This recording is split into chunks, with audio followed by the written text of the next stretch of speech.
नमस्कार दोस्तों, मैं हूं काजल और आपका इस चैनल पर स्वागत करती हूं। दोस्तों, आज इस वीडियो के माध्यम से मैं आपको भगवत गीता के 10 उपदेश सुनाने जा रही हूं, जो आपके जीवन को पूरी तरह से बदल देंगे। इसलिए भगवत गीता के यह 10 उपदेशों को अंत तक जरूर सुनें।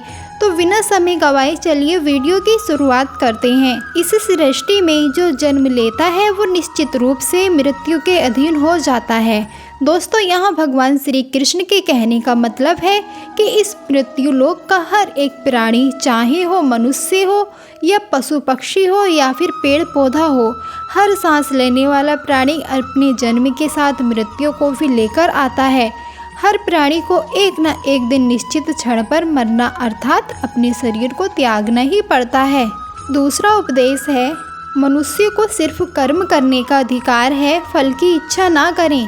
दोस्तों, यहाँ भगवान श्री कृष्ण कहते हैं कि मनुष्य को चाहिए कि फल की इच्छा त्याग कर कर्म को अपना धर्म समझकर करें, क्योंकि जो भी मनुष्य फल प्राप्ति की इच्छा करता है उसका मन फल के बारे में सोचकर अपने कर्म और कर्तव्यों से विचलित हो जाता है और उस इंसान को वो फल प्राप्त नहीं होता जिसकी उसने इच्छा की हुई थी। इसलिए भगवान श्री कृष्ण कहते हैं कि मनुष्य सिर्फ कर्म कर सकता है, फल कदापि मनुष्य के अधीन नहीं है। जो लोग फल की इच्छा से ही कर्म करते हैं वे लोग सुख दुख आदि के चक्र में फंस जाते हैं और उनकी मना शांति नष्ट हो जाती है। भगवान श्री कृष्ण कहते हैं कि मनुष्य अपने फल की इच्छा को त्याग कर कर्म को अपना धर्म समझकर करे तो उसको फल अवश्य मिल जाएगा, परंतु उस फल को वो व्यक्ति विधान की इच्छा समझकर स्वीकार कर ले और ज्ञानी व्यक्ति भी इसी योग को अपनाकर कर्मयोगी बन जाते हैं। तीसरा उपदेश है, इस विश्व में केवल शरीर मरते हैं लेकिन आत्मा अविनाशी है। शरीर के मरने पर भी आत्मा नहीं मरती है। दोस्तों, यहाँ भगवान श्री कृष्ण कहते हैं कि आत्मा ना कभी जन्म लेती है और ना ही कभी मरती है। वो आजन्म, नित्य, सनातन और पुरातन है, जो शरीर के मारे जाने के बाद भी नहीं मरती है।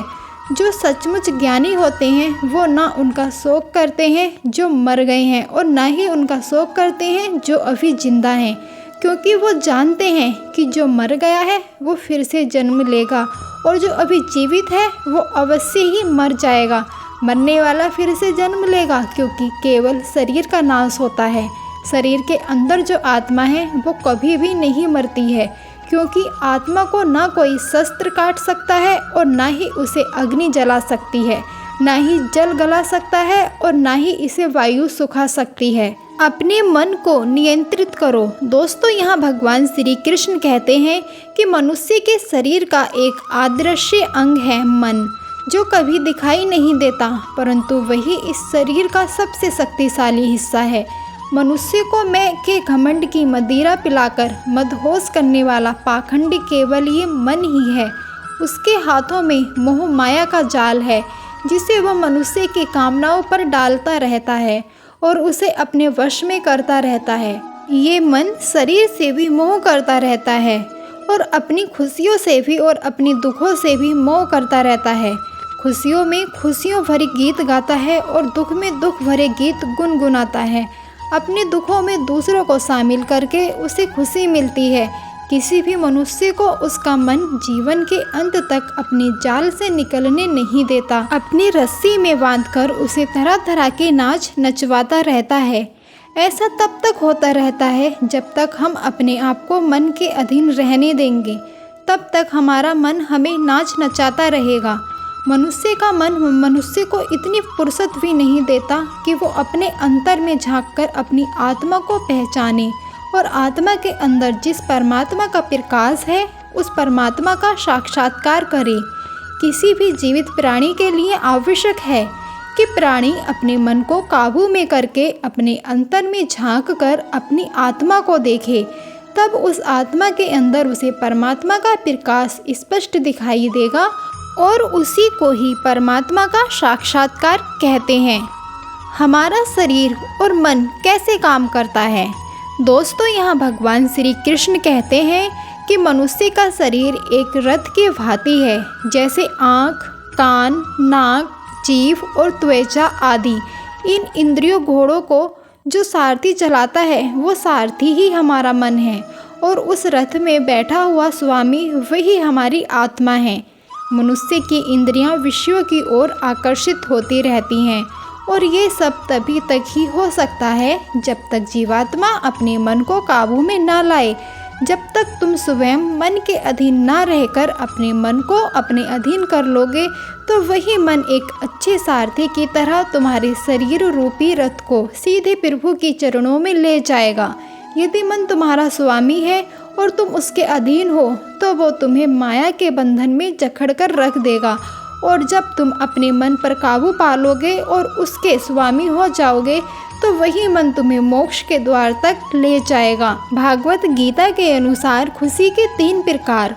दोस्तों, भगवत गीता के अनुसार इस दुनिया में 3 प्रकार की खुशी होती है, तामसिक खुशी, राजसिक खुशी, सात्विक खुशी। दोस्तों, पहली प्रकार की तामसिक खुशी हमें ज़्यादा सोने से या ज़्यादा आलसी होने की वजह से मिलती है, यानी कि आराम करने वाली खुशी। दोस्तों, राजसिक खुशी हमें जो किसी मटेरियल गोल को अचीव करने के बाद मिलती है, जैसे कि पैसे कमाना, गाड़ी खरीदना, दारू पीना आदि चीज़ें करने से जो हमें खुशी मिलती है वो राजसिक खुशी कहलाती है। दोस्तों, ये जो तीसरी प्रकार की खुशी होती है ना, उसे सात्विक खुशी कहते हैं। भगवत गीता ये कहती है कि तामसिक और राजसिक ये दोनों खुशियाँ अस्थायी होती हैं, पर सात्विक खुशी है ना, वो पहले हमें जहर की तरह लगती है लेकिन बाद में वो हमें शहद की तरह लगने लगती है। दोस्तों, लॉन्ग टर्म और परमानेंट खुशी हमें अनुशासन और आध्यात्मिक स्टडीज करने से ही मिलती है, जिसे सात्विक खुशी कहते हैं। दोस्तों, आप ज़्यादातर किस तरह की खुशी में होते हैं, यह हमें नीचे कमेंट बॉक्स में ज़रूर बताएं। दोस्तों, भगवान श्री कृष्ण कहते हैं कि इस संसार में केवल 2 ही वस्तु हैं, एक शरीर और दूसरा उस शरीर में रहने वाला शरीरी।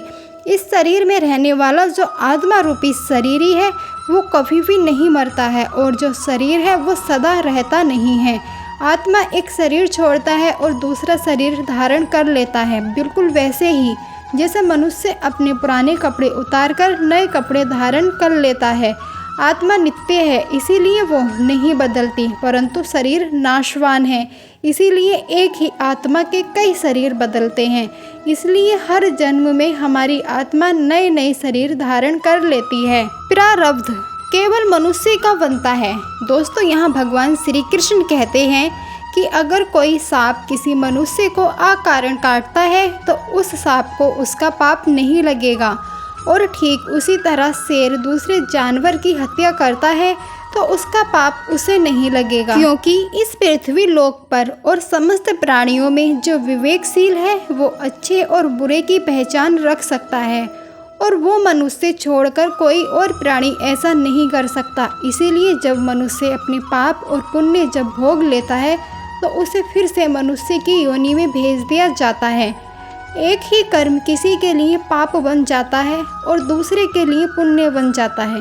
दोस्तों, एक मनुष्य किसी कमज़ोर और बूढ़े व्यक्ति का धन लूटने के लिए उसकी हत्या कर देता है तो उस व्यक्ति को निश्चित ही उसके द्वारा किए गए कर्म का पाप लगता है। और यदि दुष्ट मनुष्य किसी स्त्री के साथ जबरदस्ती बलात्कार करने की कोशिश कर रहा है तो उस स्त्री की रक्षा करने के लिए अगर कोई व्यक्ति उस दृष्ट मनुष्य की हत्या कर देता है तो उसका उसे पाप नहीं लगता है बल्कि पुण्य लगता है। दोस्तों, कर्म तो वही रहा, किसी की हत्या करना, परंतु उस कर्म के पीछे की भावना क्या है और मारने वाले की नियत क्या है, इसी के फर्क से ही एक ही कर्म किसी के लिए पाप हो सकता है और दूसरे के लिए पुण्य हो सकता है। जिस भावना और नियत से मनुष्य कर्म करता है उसी नियत के कारण एक ही कर्म किसी के लिए पाप बन जाता है और किसी के लिए पुण्य बन जाता है। कर्म के इस ज्ञान के द्वारा ही मनुष्य को कर्म, विकर्म और अकर्म की पहचान होती है। दोस्तों, इसका अर्थ यह है कि मनुष्य जब निष्काम भावना से कर्म करता है तो उस कर्म का फल उसे नहीं भोगना पड़ता है, इसलिए वो अकर्म हो जाता है। कर्म उसे कहते हैं जिसे सकाम भाव से और फल की इच्छा से किया जाता है। उसका फल मनुष्य को उसके कर्म के अनुसार अवश्य मिलता रहता है। अच्छे कर्म का फल अच्छा मिलता है और बुरे कर्म का बुरा फल मिलता है, और जो असत्य, कपट, हिंसा आदि अनुचित और निश्चित कर्म को विकर्म कहते हैं। भगवत गीता का 10वां उपदेश है, हर मनुष्य का प्रथम धर्म क्या है और अपने धर्म का विधान मनुष्य खुद बनाता है।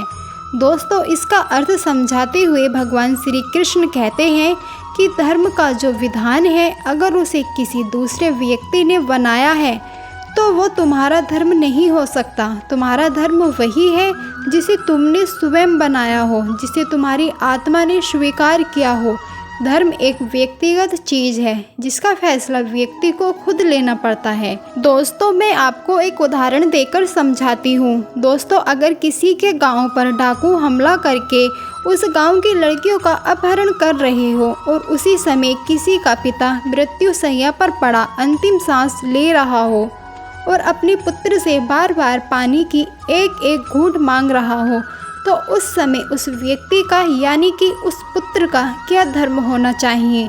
वो मरते हुए अपने पिता के कंठ में अंतिम समय गंगा जल की बूंद बूंद टपकाता हुआ अपने पुत्र धर्म का पालन करे, या फिर उसके गांव की लड़कियों पर जो संकट आ गया है उनकी रक्षा के लिए अपने हाथ में तलवार उठाते हुए उन डाकुओं का मुकाबला करे, अवश्य पड़े तो अपनी जान भी देकर अपने गांव की इज्जत बचाए। दोस्तों, इसका निर्णय कोई दूसरा व्यक्ति कैसे कर सकता है? इसको धर्म का दोराहा या धर्म संकट भी कहते हैं। ऐसी स्थिति में वो व्यक्ति क्या करे, उसका फैसला कोई और व्यक्ति नहीं कर सकता, बल्कि ये निर्णय उसे खुद ही लेना पड़ता है कि उस समय उसका प्रथम धर्म क्या है। उस समय उसकी अंतरात्मा जो आवाज़ दे वही उसका प्रथम धर्म है। इसीलिए दोस्तों, हर व्यक्ति का धर्म व्यक्तित्व होता है और मनुष्य अपने धर्म का विधान मनुष्य खुद बनाता है। दोस्तों, यह थे वो भगवत गीता के 10 उपदेश। आप सभी को यह 10 उपदेश कैसे लगे, ये हमें नीचे कमेंट बॉक्स में कमेंट करके ज़रूर बताएं। अगर आपको यह वीडियो पसंद आया होगा तो इस वीडियो को अपने दोस्तों के साथ अवश्य शेयर कीजिए ताकि उनको भी भगवत गीता का ज्ञान हो सके। बेहद ही तसल्ली के साथ ये कहानी पूरा सुनने के लिए आपका दिल से बहुत बहुत धन्यवाद। नमस्कार। जय श्री कृष्ण।